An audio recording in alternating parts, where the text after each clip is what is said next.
કાલે 3 વાગે ચૂંટણી પંચ પત્રકાર પરિષદ કરશે। તેમાં તમામ વાતો સ્પષ્ટ થઈ જશે અને 5 થી 7 તબક્કાની અંદર ચૂંટણી થશે। સાથે જ આખરે કોડ ઓફ કન્ડક્ટ લાગુ થઈ જશે, આચારસંહિતા લાગુ પડી જશે અને તમામ જે પાર્ટીઓ છે તે આખરે જાણે કે યુદ્ધ મેદાનમાં ઉતરી ગઈ હોય તે પ્રકારનો માહોલ શરૂ થઈ જશે। તો આખરે આ વખતની લોકસભાની ચૂંટણી અત્યંત રસાકસીપૂર્ણ બની રહેશે અને 3 વાગે આવતીકાલે પત્રકાર પરિષદની અંદર ચૂંટણી પંચ આખરે ચૂંટણીને લગતી તારીખો જાહેર કરી શકે છે। લોકસભા ચૂંટણીને લઈને હાલ સૌથી મોટા સમાચાર કે 5 થી 7 તબક્કાની અંદર મતદાન થઈ શકે છે અને કયા કયા રાજ્યોમાં કઈ કઈ તારીખોમાં મતદાન હશે તે સ્પષ્ટ થઈ જશે। जो सिक्योरिटी का डिप्लॉयमेंट है उसको लेकर के आज जो चुनाव आयुक्त दोनों चुनाव आयुक्तों की बैठक हुई और चुनाव कमिश्नर की बैठक हुई, बेसिकली सीईसी की। उन्होंने डिप्लॉयमेंट को लेकर के खास तौर पर संवेदनशील इलाकों को लेकर के बैठक की, मतदाताओं के मामले में बैठक की और तारीखों पर अंतिम निर्णय लिया, समीक्षा की।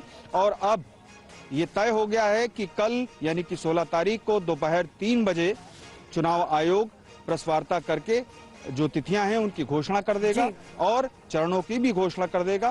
जो जानकारी हमें मिल रही है उसके मुताबिक 7 चरणों में इस चुनाव का आयोजन कराया जाएगा, जैसा कि 2019 में कराया गया था। जी जोड़ाई रहा है टीवी 9 संवाददाता किंजल। आखिर आवतीकाले 3 वागे चूंटણીની તારીખો જાહેર થઈ શકે છે। 5 થી 7 તબક્કાની વાત જણાઈ રહી છે, શું વધુ વિગતો મળી રહી છે હાલ?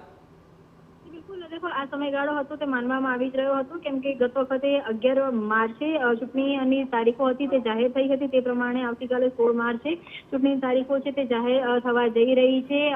सामान्य रीते जम्मू काश्मीर एक संवेदनशील विस्तार तरीके मानवामां आवतो होय छे, त्यां सिक्योरिटीने पर्पसथी जे कामगीरी होय छे ते वधारे करवामां आवती होय छे। ते सिवाय गुजरातनी वात करवामां तो गुजरातमां महद अंशे 2 चरणनी अंदर चूंटणी थाय अथवा तो एक ज चरणमां 26 બેઠકોની ચૂંટણી પતી જાય તે પ્રકારની માહોલ હોય છે।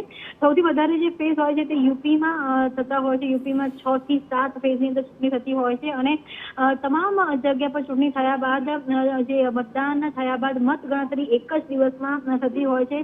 અંદાજો માનવામાં આવી રહ્યું છે કે આ વખતે પણ દર વખતની જેમ 35 દિવસનો જે સમયગાળો છે તે તમામ પાર્ટીઓને મળી શકે છે। આવતીકાલે સત્તાવાર રીતે જાહેરાત છે તે થઈ શકે છે। તો ભાજપની વાત કરવામાં આવે કે કોંગ્રેસની વાત કરવામાં આવે, અનેક જે પાર્ટીઓ છે પોતાના નામોની જાહેરાત છે તે કરી દીધી છે। ગુજરાતની અંદર માત્ર 3 નામની જાહેરાત થવાની, 4 નામની જાહેરાત છે તે થવાની બાકી છે, જ્યારે કે અન્ય રાજ્યોની અંદર ગડગડોના લઈને નામોની જે જાહેરાત છે તે પણ ટૂંક સમયમાં થઈ જશે। તમામ પક્ષોએ આખરે 2024માં સત્તાના સિંહાસન પર કોણ બેસશે તેની માટે કમર કસી છે, ત્યારે ચૂંટણીની આચારસંહિતા તારીખો તે તમામ આવતીકાલે જાહેર થવા જઈ રહી છે। બિલકુલ કેન્દ્ર ખાસ કરીને તારીખો જાહેર થાય પહેલાં આખી ચૂંટણી પંચની પણ પોતાની એક વિશેષ તૈયારીઓ રહેતી હોય છે। શું એ તમામ તૈયારીઓને આખરી ઓપ અપાઈ ગયો છે અને હવે આવતીકાલે તારીખ જાહેર થઈ ગયા બાદ આખરે આચારસંહિતા પણ લાગુ પડી જશે? સ્વાભાવિક આચારસંહિતા લાગુ પડશે અને તે જ કારણ હતું કે આપ જુઓ કે ગુજરાત હોય કે કોઈ પણ રાજ્ય હોય, કેન્દ્ર સરકારના જે વિકાસ કાર્યોના લોકાર્પણની વાત હોય કે શિલાન્યાસની વાત હોય કે ખાતમુહૂર્તની વાત હોય, તે છેલ્લા 15 દિવસથી એક સ્પીડ હતી તે પકડેલી હતી। પરંતુ ગુજરાતની જો વાત કરવામાં આવે તો ગુજરાતમાં લગભગ લોકાર્પણ અને જે શિલાન્યાસના જે કામ છે તે તો પૂર્ણ થઈ ચૂક્યા છે, પરંતુ જે બદલી છે આઈપીએસની બદલી, જે ડીવાયએસપીની બદલી છે તેની એક લિસ્ટ હતી તે ગઈકાલે આવી હતી। હવે જ્યારે આવતીકાલે તારીખોની જાહેરાત થવાની છે ત્યારે એવું માનવામાં આવી રહ્યું છે કે જે રેન્જ આઈજી અથવા તો જે 3 વર્ષ વધારે સમયથી એક જ જિલ્લામાં હોય જે બદલીઓ છે તે આજે મોડી સાંજ સુધીમાં આવી શકે છે। કેન્દ્રીય ગૃહપ્રધાનની વાત કરવામાં આવે, કેન્દ્રીય ગૃહપ્રધાન અમિત શાહ આજે ગાંધીનગર તેમના લોકસભા વિસ્તારની અંદર છે, બેઠકોનો દોડ છે તે ચાલી રહ્યો છે। તે જ રીતે વાત કરવામાં આવે તો વડાપ્રધાનનો આજનો દક્ષિણનો પ્રવાસ છે, દક્ષિણનો પ્રવાસ પૂર્ણ આજે મોડી સાંજે તેમનો દક્ષિણનો પ્રવાસ પૂર્ણ થઈ જશે। સામાન્ય સત્તા દળમાં જે પણ પાર્ટીઓ હોય છે, સરકાર હોય છે, તે મોટા ભાગે જે તેમનું પ્લાનિંગ છે તે પ્રમાણે કરી લેતા હોય છે। વિપક્ષમાં જે પણ પાર્ટીઓ હોય છે તે પણ મોટા ભાગે તેમનું જે પ્લાનિંગ છે તે ચૂંટણી કમિશનની આચારસંહિતાની આસપાસ જે મહત્વના મુદ્દા હોય છે તેની પર થતું હોય છે। ઇલેક્ટ્રોન બોર્ડને લઈને પણ જે મહત્વનો જે ખુલાસો છે તે પણ ગઈકાલે થઈ ચૂક્યો છે, ત્યારે આચારસંહિતામાં આવતીકાલે જ્યારે ચૂંટણી કમિશન તારીખો જાહેર કરે ત્યારે આચારસંહિતામાં કયા નવા મુદ્દા હોય તેની સાથે જ કઈ તારીખો આવશે તેની પર સૌની નજર છે। માનવામાં આવી રહ્યું છે કે એપ્રિલના 2જા અથવા તો 3જા સપ્તાહની અંદર અલગ અલગ ફેઝની અંદર ચૂંટણીઓ છે તે જાહેર થઈ શકે છે, જેમાં ગુજરાતની જે ચૂંટણી છે તે મહદ અંશે એપ્રિલના 2જા અથવા તો 3જા સપ્તાહની અંદર મતદાન છે તે થઈ શકે છે। આભાર કિંજલ. તો આખરી તમામ ગતિવિધિઓ પર આપ નજર રાખતા રહેજો. તો ચૂંટણી પંચે આમ તો મોટા ભાગની તમામ તૈયારીઓને આખરી ઓપ આપી દીધો છે.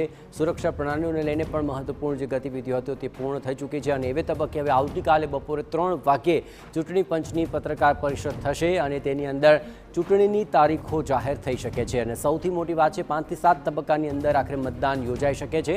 આવતીકાલે આ તમામ 5 થી 7 તબક્કાની ચૂંટણીઓના અને મતદાનની તારીખો પણ સ્પષ્ટ થઈ જશે. પણ કયા તબક્કામાં કયા રાજ્યોને આવરી લેવામાં આવશે, કઈ બેઠકોને આવરી લેવામાં આવશે તે તમામ ખુલાસા આવતીકાલે થશે.